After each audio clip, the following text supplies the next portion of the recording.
sua mensagem.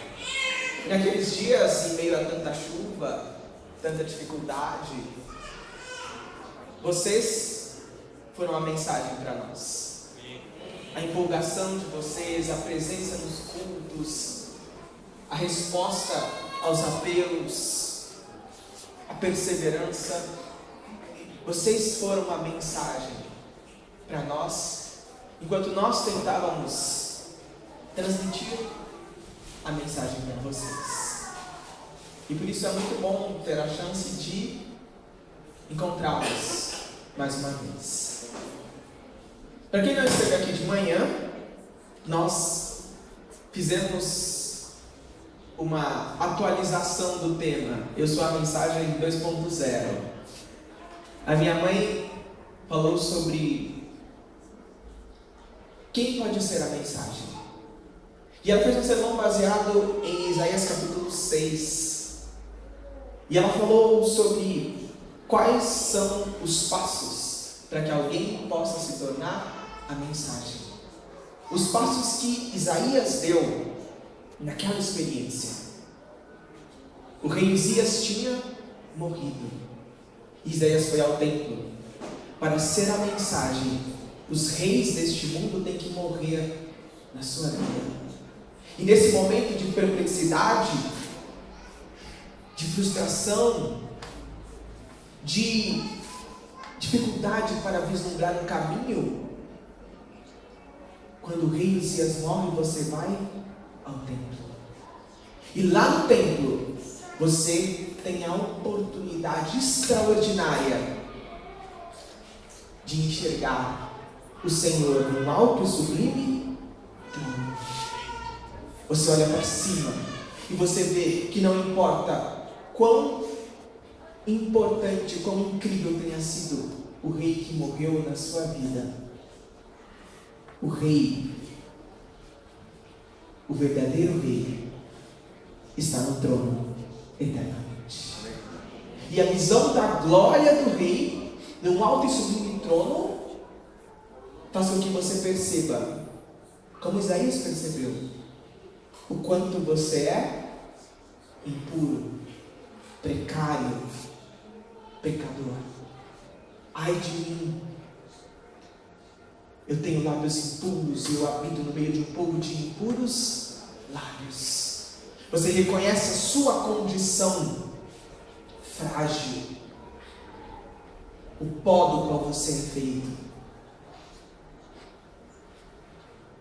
E nesse encontro entre a glória de Deus e a precariedade do homem, existe a possibilidade de transformação, de purificação. Porque o anjo traz a brasa viva do altar, toca os lábios de Isaías e diz que ele está purificado. E essa experiência que o habilita a atender ao chamado de Deus. Quem enviarei? Deus pergunta. Quem há de ir por nós? Então ele responde: eis-me aqui, envia-me a mim.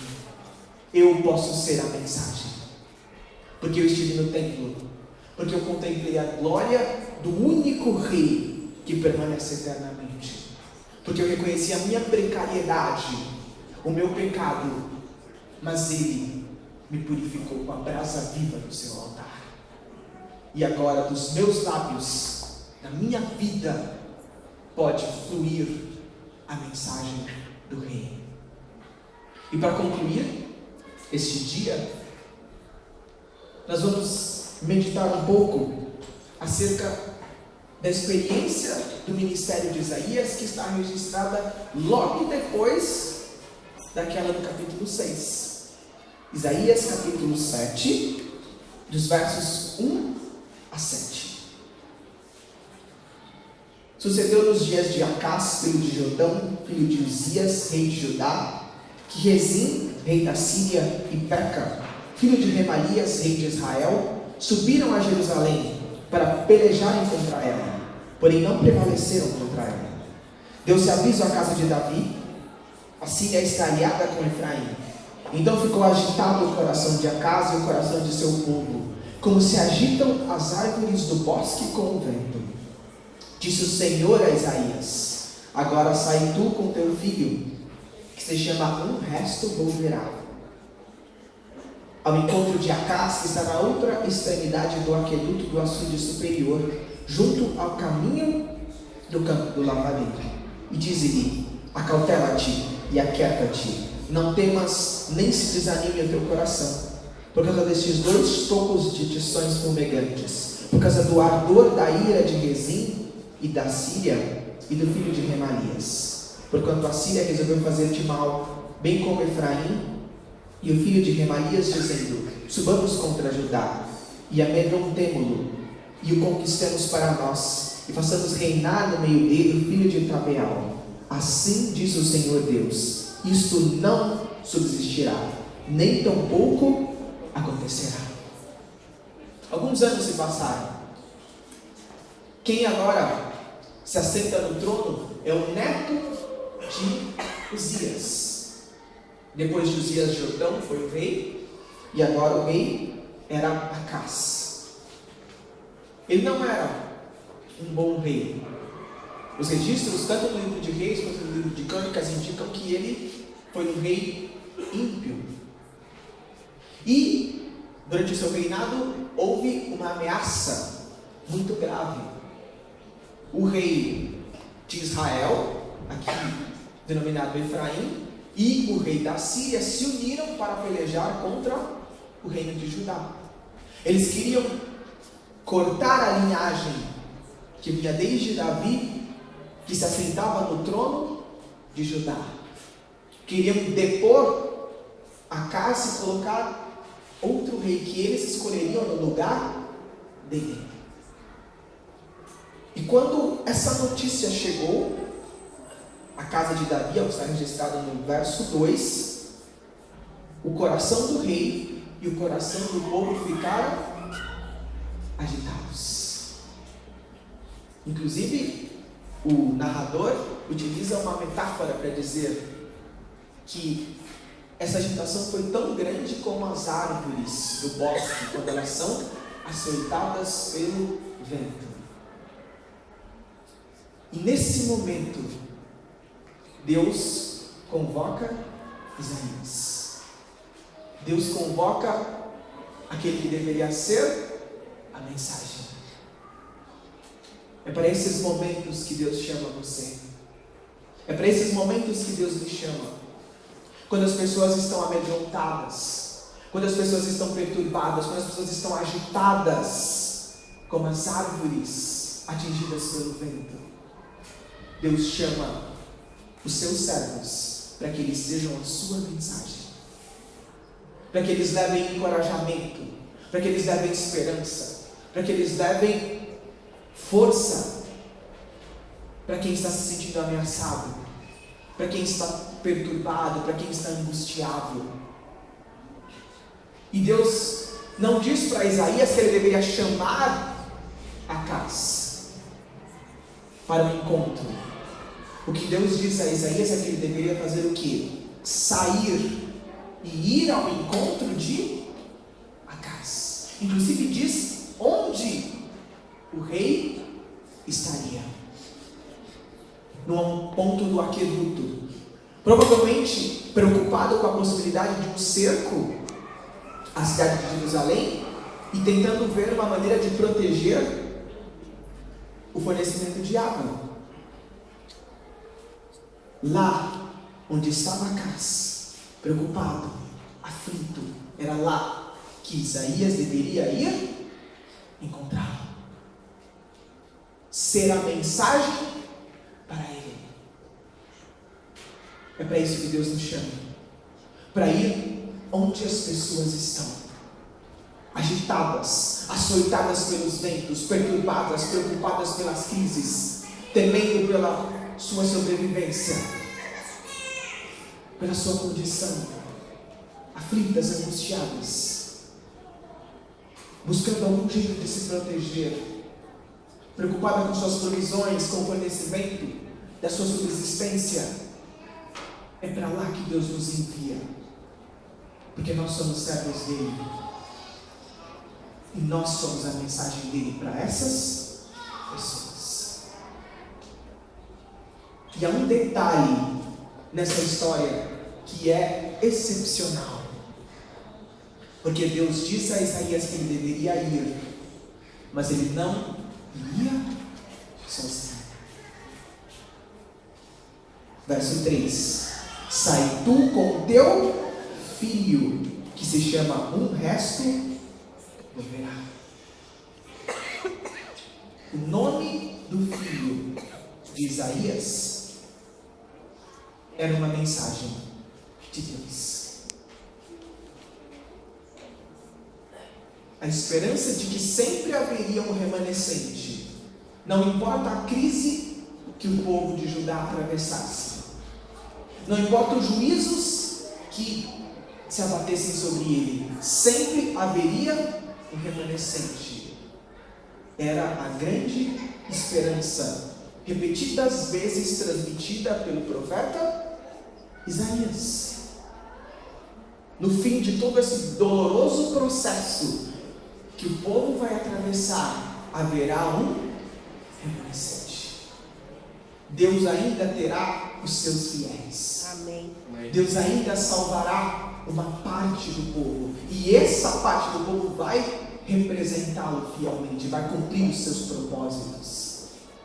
E essa é uma mensagem tão significativa, tão necessária, que ao ter um filho, o nome dado a esse filho carregava essa mensagem: um resto do verá. E quando Deus pediu que Isaías fosse ao encontro do rei, ele disse: você vai levar o seu filho, porque a mensagem que eu tenho para você transmitir, ela se torna muito mais atraente, impactante, a partir do momento em que o nome do seu filho carrega o anúncio da esperança. O rei de Efraim e o rei da Síria planejam atacar, planejam destruir, mas a sua palavra, e muito mais do que isso, o nome do seu filho, transmite a esperança. Sabe o que Deus está dizendo por meio dessa história para mim e para você? Que quando Ele nos chama para ser a mensagem, isso não significa apenas que nós temos algo a dizer às pessoas que nos cercam, algo para falar para os acasos que estão por aí, agitados pelos ventos das crises, dos problemas, das dificuldades. Nós temos uma mensagem que está inscrita não apenas nos nossos lábios, mas na nossa história, na nossa rotina. Quando Deus diz que Isaías deveria levar o seu filho, Ele está dizendo: a sua mensagem não é apenas o que você diz, a sua mensagem está gravada na sua vida, na sua casa, onde quer que você vá, a maneira como você vive, a sua história carrega a minha mensagem.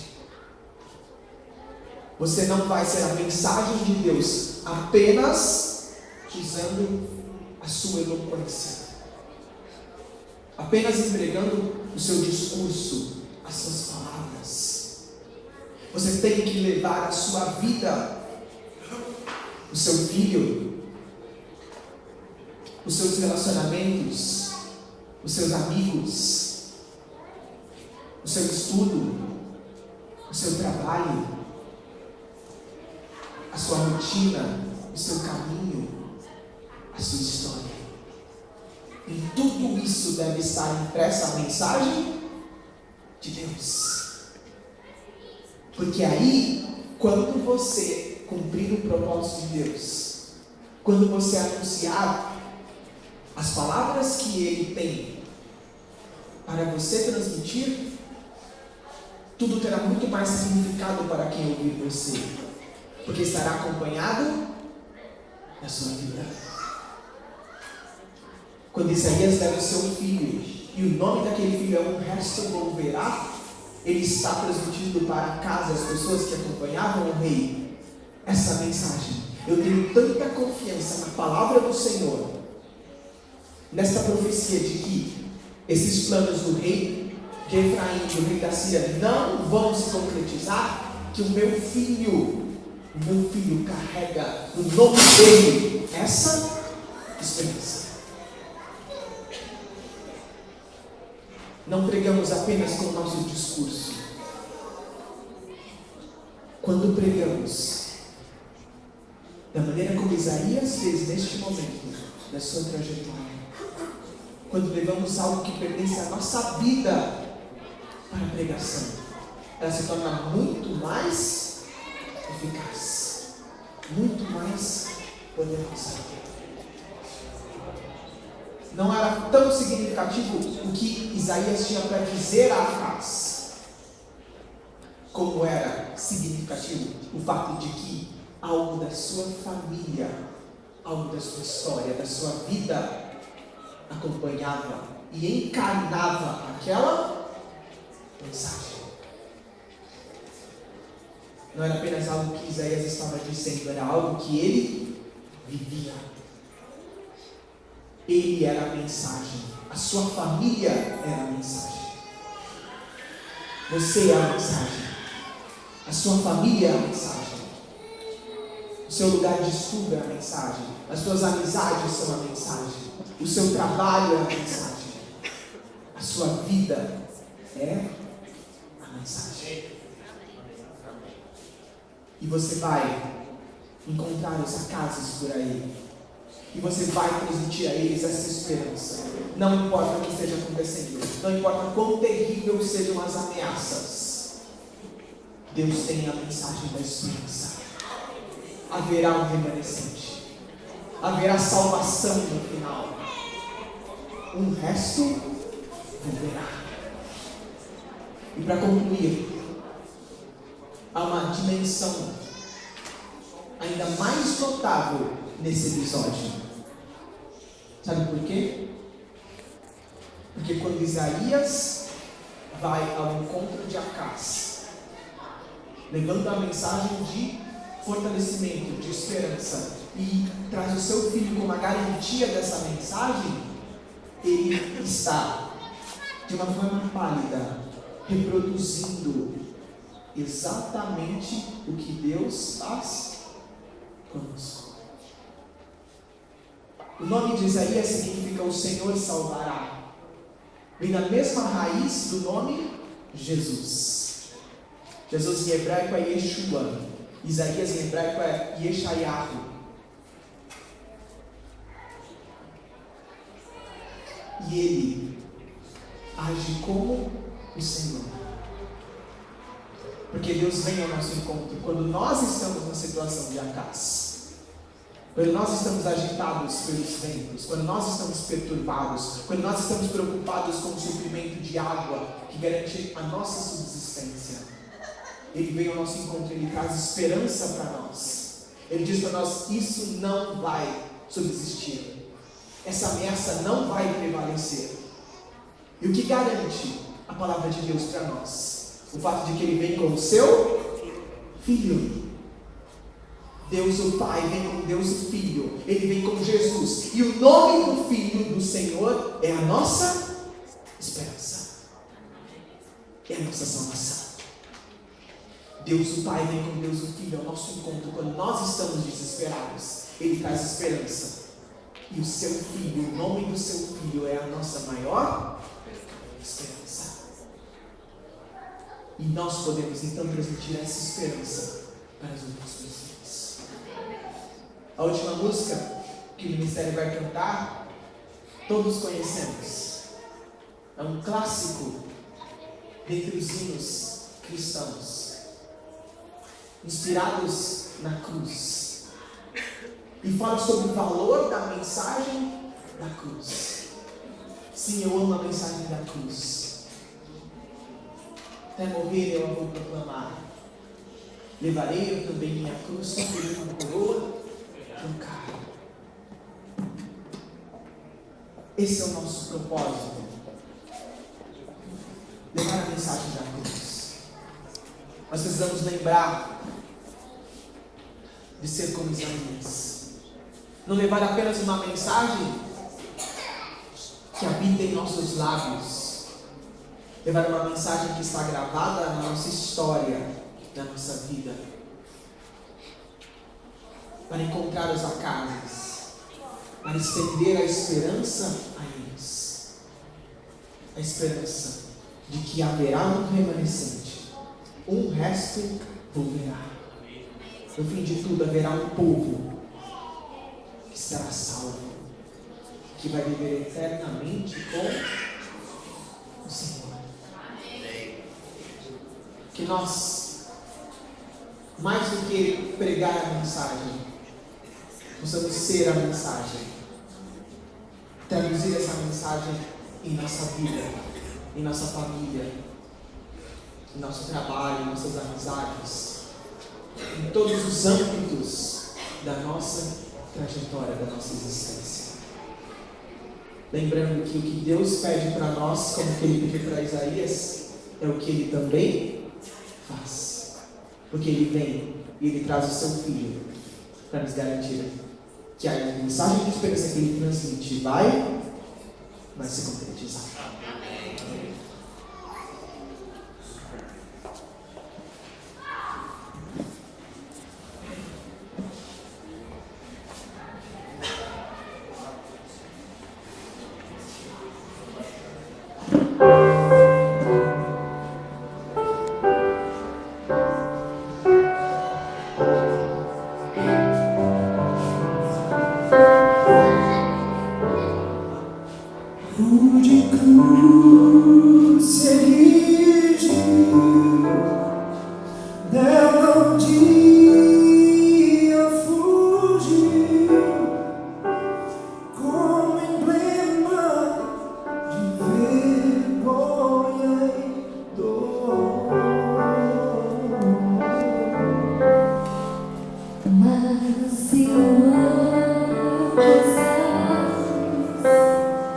Sobre a qual meu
Com